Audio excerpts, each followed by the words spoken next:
दोस्तों, पिछली कहानी में आप लोगों ने पढ़ा एक अंधी लड़की को भी मेरे सर लाकर बिठा दिया है। आप मेरे पति की माँ थी, इसलिए मैं आपकी सेवा दिलो जान से करती थी, पर मैं उस अंधी भिखारी की नौकरानी नहीं बन सकती।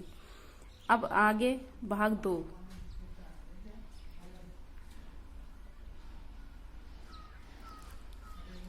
मेरी सास ने मुझसे कहा, इधर आकर मेरे पास बैठो, मैं तुम्हें बताती हूँ कि वह लड़की कौन है। मुझे मेरी सास अब बिल्कुल भी अच्छी नहीं लग रही थी। मेरा दिल नहीं कर रहा था कि मैं उनके पास जाऊं। मेरा दिल कर रहा था किसी समय इस घर को छोड़कर कहीं चली जाऊं, क्योंकि मैं अपने मकसद में नाकाम हो गई थी। मुझे अब उनकी कोई भी बात सुनना गवारा नहीं था, लेकिन मैं मजबूरी में उनके पास जाकर बैठ गई।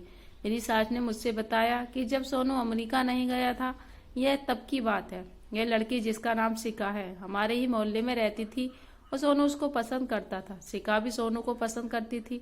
सोनू ने कई बार मुझसे कहा था कि माँ, मेरा रिश्ता लेकर सिका के घर चली जाओ, पर वे लोग बहुत अमीर थे। मैं सोनू का रिश्ता बहुत ही अमीर खानदान में करना चाहती थी, जो कि मेरी टक्कर का हो। सोनू ने मुझसे बहुत बार कहा और समझाया कि इंसान की खुशियों के आगे पैसा का कोई मोल नहीं होता, पर मुझे ये बात समझ में नहीं आती थी। मैं उस लड़की के माँ बाप के घर गई और उनसे कहा कि अपनी बेटी को समझाओ कि मेरे बेटे से दूर रहे, वरना आप लोगों के साथ अच्छा नहीं होगा। मैं जानती थी कि आपकी नज़र मेरी दौलत पर है, इसलिए अपनी बेटी को मेरे बेटे के फंसाने के लिए कहा है, पर जैसा आप लोग चाहते हैं वैसा बिल्कुल भी नहीं होगा। मैं ऐसा हरगिज नहीं होने दूंगी। सिका की माँ मुझे रो रो कर कह रही थी, हमने अपनी बेटी को ऐसा कुछ भी नहीं कहा। हम गरीब लोग हैं पर इज्जत वाले हैं। आप यहाँ आकर इस तरह से हमारा तमाशा, तो मोहल्ले में हमारी क्या इज्जत रह जाएगी। भगवान के लिए हम पर दया करें और यहाँ से चली जाएं। उस औरत ने मुझसे कहा कि आज के बाद अपनी बेटी को आपके बेटे से नहीं मिलने दूंगी, आप निश्चित होकर घर जाएं। उस समय जब मैं उनके घर गई तो उनको इतनी सारी बातें सुनाकर आ रही थी। उनके घर के बाहर काफी लोग जमा हो गए थे और सारे मोहल्लों को इस तरह मासे के बारे में पता चला। उस लड़की की माँ बेचारी बहुत ही शर्मिंदा हो रही थी, साथ ही साथ रो भी रही थी। जब मैं घर आई तो सोनू मुझसे बात बिल्कुल नहीं कर रहा था, क्योंकि मैंने उससे खाने के लिए बुलाया, पर उसने खाना खाने से मना कर दिया। सोनू की अवेयरनेस मुझे बिल्कुल भी सहन नहीं हो रही थी, क्योंकि इससे पहले कभी भी ऐसा नहीं हुआ था कि सोनू बात ना करे और मेरी किसी भी बात का जवाब न दे। सोनू तो मेरा बहुत ही आज्ञाकारी बेटा था, जो मेरी एक आवाज पर भागा चला आता था, और यह सब इस वजह से हो रहा था क्योंकि उस लड़की ने फोन करके बता दिया था कि मैं उनके घर गई थी और उसके माँ बाप को पूरे मोहल्ले के सामने बेइज्जत करके आई हूँ। अगली सुबह जब वह घर के बाहर जा रहा था तो मैंने उससे पूछा, कहाँ जा रहा हो। उसने मुझे बताया, मैं सिका से मिलने जा रहा हूँ, पर मैंने उसे बहुत रोका। पर मैंने उससे कहा कि उस गरीब लड़की से तुम्हारी शादी हरगिज नहीं करवाऊंगी। उसकी नजर सिर्फ तुम्हारी दौलत पर है, जो तुम्हें नजर नहीं आ रही है। सोनू मेरी बातें सुनकर बाहर चला गया और उसने मुझे किसी भी बात का जवाब नहीं दिया। थोड़ी देर बाद जब वह वापस आया तो बहुत चिल्ला चिल्ला कर रो रहा था। वह अपने कमरे में चला गया। उसने वहां पर रखी हुई हर चीज तोड़ दी। ऐसा लग रहा था जैसे उस पर पागलपन का दौरा पड़ गया हो। मैंने उसके कमरे का दरवाजा खटखटाया, पर उसने मुझे जवाब तक नहीं दिया और खुद को कमरे में बंद कर लिया। उसने पूरा दिन खाना नहीं खाया। सोनू की हालत मुझे बिल्कुल भी सहन नहीं हो रही थी, क्योंकि मैं उसकी माँ थी। मैं मुझे अपनी जान से ज्यादा प्यारा था। मेरा बड़ा बेटा तो पहले ही बीमार रहता था, पर अब मैं अपना यह बेटा खोना नहीं चाहती थी। मैं कैसे भी करके उस लड़की और उसके परिवार को शहर से निकाल देना चाहती थी, क्योंकि मुझे ऐसा लगता कि अगर वो यहाँ से चले जाएंगे तो सोनू का संपर्क उस लड़की से खत्म हो जाएगा और इस तरह धीरे धीरे वो उस लड़की को भूल जाएगा और फिर सब कुछ ठीक हो जाएगा। सोनू ने उस दिन खुद को कमरे में बंद रखा था। मैं फिर से उस लड़की के घर चली गई।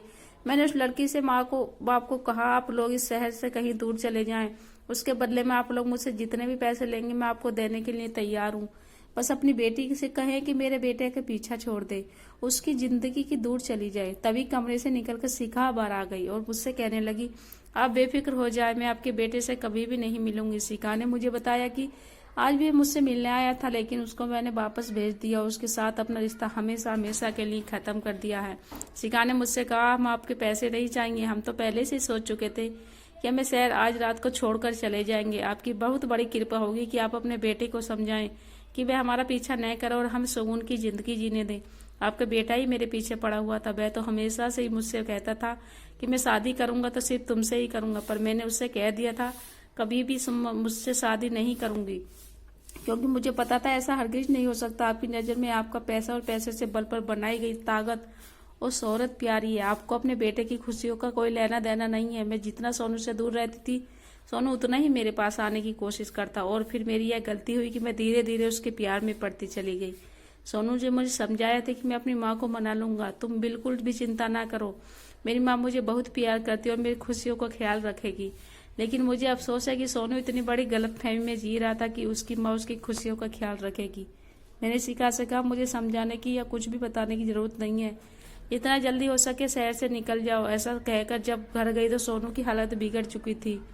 मैंने सोचा था कि यह सिर्फ कुछ ही दिनों की बात है, धीरे धीरे खुद ही ठीक हो जाएगा और शिखा को भूल जाएगा, पर ऐसा कुछ भी नहीं हुआ। सोनू की तबीयत दिन ब दिन बिगड़ती जा रही थी। उसने खाना पीना बिल्कुल ही बंद कर दिया और एक दिन सोनू बेहोश होकर गिर गया और बेहोशी के आलम में वह शिखा का नाम पुकार रहा था। उस दिन मुझे एहसास हुआ कि काश मैं शिखा के साथ उसकी शादी कर देती तो शायद आज मेरे बेटे की यह हालत न होती। उस दिन मेरा बेटा अस्पताल में दाखिल था। जिस दिन सोनू को थोड़ा होश आया उस दिन वह मुझसे रो रो कर कह रहा था, मम्मी मुझे शिखा के पास जाना है, भगवान के लिए मुझे शिखा से मिला दो, सिर्फ एक बार मुझे उसकी शक्ल दिखा दे, मैं उसके बिना मर जाऊंगा। मैं उससे मिलने की कोशिश करता हूँ लेकिन वह मुझे मिलती ही नहीं। मैं मुझसे मिलने गया था पर उसने मेरे साथ अपना रिश्ता खत्म कर दिया और नहीं बताया छोड़कर कहाँ चली गई। अब सोनू को क्या खबर थी कि मैंने ही उसे शहर से निकाल दिया है। सोनू उस दिन की बात कह रहा था जब शिखा से मिलने गया था। उस दिन शिखा ने शहर छोड़ दिया था। मैंने सोनू को समझाया, बेटा सब ठीक हो जाएगा, जैसे ही तुम ठीक हो जाओगे मैं तुम्हारा रिश्ता लेकर उस लड़की के घर चलूंगी। मैं उससे वादा करती हूँ कि मैं शिखा की शादी तुमके साथ ही कराऊंगी। वही कहीं इधर उधर अपने रिश्तेदार से घर गई होगी, कुछ ही दिनों में वापस आ जाएगी, तुम चिंता मत करो। मैंने नजर चुराते हुए सोनू से कहा। यह खबर सुनने के बाद सोनू थोड़ा खुश हो गया और फिर कुछ ही दिनों बाद वह ठीक हो गया। जब हम घर वापस आए तो सोनू फिर से शिखा से मिलने गया, लेकिन बहुत ही मायूस होकर घर आया। सोनू ने मुझसे कहा, मम्मी अब तो आप भी मान गई थी, आप भी शादी के लिए राजी हो गई थी, फिर पता नहीं क्यों शिखा और उसके घर वाले शहर छोड़कर कहीं चले गए हैं और उनका नंबर भी बंद जा रहा है। उनको कहाँ तलाश करूंगा, पता नहीं वो लोग कहाँ चले गए। इस मोहल्ले में काफी लोगों से पूछा, किसी को भी नहीं पता कि वह लोग आखिर कहाँ गए हैं। लेकिन मैंने सोनू को कुछ भी नहीं बताया कि वह लोग मेरे कहने पर ही शहर छोड़कर चले गए हैं, क्योंकि जानती थी कि नहीं वह लोग आखिर कहाँ गए हैं। सोनू ने मुझे 6 महीने शिखा को तलाश किया पर वह उसको कहीं भी नहीं मिली और आखिर मायूस होकर सोनू को यह बात स्वीकार करनी पड़ी कि शिखा उसको नहीं मिलेगी और फिर उसने यह फैसला किया कि यह देश छोड़कर चला जाएगा और कभी भी वापस नहीं आएगा। सोनू का यह फैसला सुनकर मैं बहुत दुखी हो गई और अपने किए गए पछतावा कर रही थी कि मैंने आखिर ऐसा क्यों किया। अगर उसकी शादी शिखा के साथ करवा देती तो कम से कम मेरा बेटा मेरी आंखों के सामने रहता और ये देश छोड़कर कभी न जाता। सोनू को मैंने समझाने की बहुत कोशिश की, उसको रोकने की बहुत कोशिश की, पर उसने मेरी एक नहीं मानी।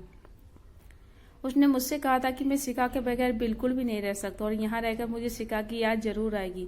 ऐसा हो ही नहीं सकता कि मैं देश में अपने शहर में रहूं और आते जाते उसके घर की तरफ न देखूं और उससे मुझे याद न सताए। अब मेरा जीना मुश्किल हो गया है। यह सब बोलकर सोनू बहुत ही ज्यादा रो रहा था और मैं अपने किए पर पछता रही थी कि मैंने अपने बेटे की जीत के आगे अपने बेटे की खुशियां बर्बाद कर दी। अगर मैं उसकी शादी शिखा के साथ कर देती तो आज वह कितना खुश होता।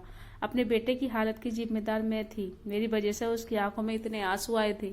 और फिर उसके बाद सोनू अमेरिका चला गया, लेकिन मैंने शिखा की तलाश जारी रखी। मैंने शिखा के सारे रिश्तेदारों को भी कह दिया था, अगर आप लोगों को कभी भी शिखा के बारे में कुछ पता चले तो मुझे जरूर बताना। पर अजीब बात थी कि किसी को भी उसके बारे में कुछ पता नहीं था कि आखिर वे लोग कहाँ गए। उसके बाद मैं हर सोमवार को उस बाबा के पास जाती थी। मैं चाहती थी कि किसी तरह शिखा मुझे मिल जाए। मैं रोज बाबा का आशीर्वाद लेती और बाबा से कहती, भगवान ने प्रार्थना करने मेरे बेटे की खुशियां वापस आ जाए। और भगवान ने मेरी प्रार्थना स्वीकार कर ली। मुझे शिखा वहीं पर बैठी मिल गई। जब मैंने उसे वहां देखा तो मैं बहुत ही खुश हो गई। उसे अपने घर ले आई। शिखा ने मुझे बताया कि जिस रात वो लोग शहर छोड़कर जा रहे थे उसी रात बहुत ही बड़ा एक्सीडेंट हो गया और उस एक्सीडेंट में उसके पापा उससे अकेला छोड़कर चले गए। माँ बाप के मरने के बाद शिखा बिल्कुल अकेली रह गई। उसे उस एक्सीडेंट में अपनी दोनों भी आंखें खोनी पड़ी। ये बात सुन के बहुत ही रोने लगी, क्योंकि उसके ये सब मेरी वजह से हुआ। ना मैं उसको इस शहर छोड़ने के लिए कहती, ना ही इतना बड़ा हादसा उसके साथ होता। और फिर मैंने अपना फैसला कर लिया, शिखा की शादी सोनू के साथ कराऊंगी। सोनू जैसे ही वापस आया वह शिखा को देखकर खुश हो गया। सोनू को खुश देख के मैं बहुत अब बेफिक्र हो गई, क्योंकि मुझे एक पल के लिए अपनी जिंदगी में सुकून महसूस नहीं होता था। मेरे पास पैसे की कोई कमी नहीं थी, मेरे पास भगवान का दिया सब कुछ था। लेकिन जब मेरा बेटा खुश नहीं रहता तो मैं इस पैसे का क्या करती और बेटा मुझे पता है कि तुम्हारे दिल में क्या था, तुम ना चाहती थी। मैंने भी सोचा था कि अगर मेरे बेटे की जिंदगी में शिखा न होती तो मैं तुम्हें सोनू की पत्नी बना देती, लेकिन मैं मजबूर हूँ, मैं वैसा नहीं कर सकती जैसा तुम चाहती थी। तुम मेरी बेटी हो, तुमने जिस तरह से मेरी सेवा की है उसका फल तुम्हें भगवान जरूर देगा। तुम जैसा चाहोगी मैं वैसा ही करूंगी। अगर तुम शादी करना चाहती हो तो मुझे बता दो, मैं तुम्हारे लिए अच्छे से अच्छा रिश्ता लेकर तुम्हारी शादी किसी ऊंचे खानदान में कर दूंगी। लेकिन सोनू की खुशियां सिर्फ शिखा के साथ है। मैं तुम्हारे साथ कभी भी खुश जिंदगी नहीं गुजार सकता। मेरी सास ने मुझसे कहा मेरे पास जितनी भी दौलत है मैं आधी दौलत तुम्हारे नाम कर दूंगी, आधा हिस्सा तुम्हारा होगा और आधा सोनू का होगा। पर फिर भी तुम इस जिंदगी का कोई फैसला लेना चाहती हो तो तुम्हें पूरा हक है। तुम जो भी कहोगी वैसा ही होगा।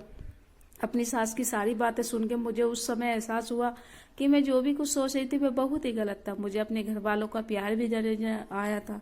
अगर वह चाहते तो अपने बेटे की मौत के बाद मुझे मेरी माँ के घर भेज सकते थे, पर उन लोगों ने मेरे साथ ऐसा कुछ भी नहीं किया और मेरी सास ने अपनी बेटी पालकर मुझे अपने ही पास रखा। मेरी सास के आगे बेटा अपने दिल में कोई मलाल बिल्कुल मत रखना कि आपने मेरे बीमार बेटे के साथ तुम्हारी शादी करा दी। मैंने अपने बड़े बेटे की शादी तुम्हारे साथ इसलिए की थी क्योंकि डॉक्टर ने मुझे उम्मीद दिलाई थी कि मेरा बेटा ठीक हो जाएगा। मैंने उसकी शादी इसलिए की थी, इस तरह उनकी जिंदगी में कुछ खुशियां आ जाएंगी और वह जिंदगी की तरफ लौटने लगेगा, उसके अंदर जीने की उमंग जागेगी। लेकिन मुझे नहीं पता था कि उसकी जिंदगी बस इतनी थी। मैंने उसी समय अपनी सास को कह दिया, मम्मी जी अब मैं आपकी पूरी जिंदगी आप लोगों के साथ गुजारूंगी। इस घर में मुझे जितनी खुशी मिली है मैंने तो कभी सोचा भी नहीं था कि मेरी जिंदगी में भी इतनी खुशियां मुझे नसीब होंगी।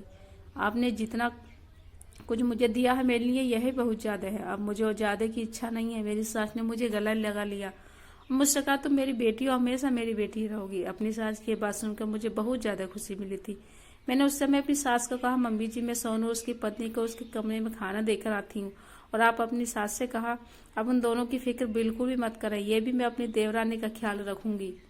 उसकी आंखें नहीं है तो क्या हुआ, मेरे लिए वह मेरी बहन जैसी है। मैं उसको कभी भी इस बात का एहसास नहीं होने दूंगी कोई उसकी नजर नहीं आता। मैं उसका बहुत ही ज्यादा ख्याल रखूंगी। मेरी सास ने मेरे सर पर हाथ रखकर मुझे आशीर्वाद दिया और कहा, मेरी बेटी मुझ तुझसे इसी बात की उम्मीद थी। जब मैं खाना लेकर सोनू के कमरे में गई तो वहां 3 डॉक्टर बूढ़े बैठे थे और सोनू उनकी बातें शिखा के साथ कर रहा था। वह कह रहा था मैं जिस लड़की के बारे में आप लोगों को बताता था यही वह लड़की है शिखा, जिससे बहुत मोहब्बत करता था। और आज भगवान की कृपा देखो कि शिखा मुझे मिल गई। उसका साथ पाकर मैं बहुत ही ज्यादा खुश हूँ। मुझे तो अपनी किस्मत पर विश्वास नहीं हो रहा था कि मुझे मेरी मोहब्बत मिल गई। सोनू के डॉक्टर शिखा की बहुत ज्यादा तारीफ करते और वह तारीफ के काबिल थी भी क्योंकि शिखा बहुत ही खूबसूरत लड़की थी। सोनू के दोस्त जो कि डॉक्टर थे वह शिखा सोनू से कह रहे थे तुम शिखा को अमेरिका ले आओ, उसका वहां ऑपरेशन कराएंगे और फिर शिखा की आंखें वापस आ जाएंगी। ये बात सुनकर मुझे और भी ज्यादा खुशी हो रही थी कि उसकी आंखों की रोशनी एक बार फिर वापस आ जाएगी और हम दोनों देवरानी जेठानी इस तरह से खुशी खुशी जिंदगी गुजारेंगे। दोस्तों आप कहानी आप लोगों को कैसी लगी कमेंट करके जरूर बताइएगा।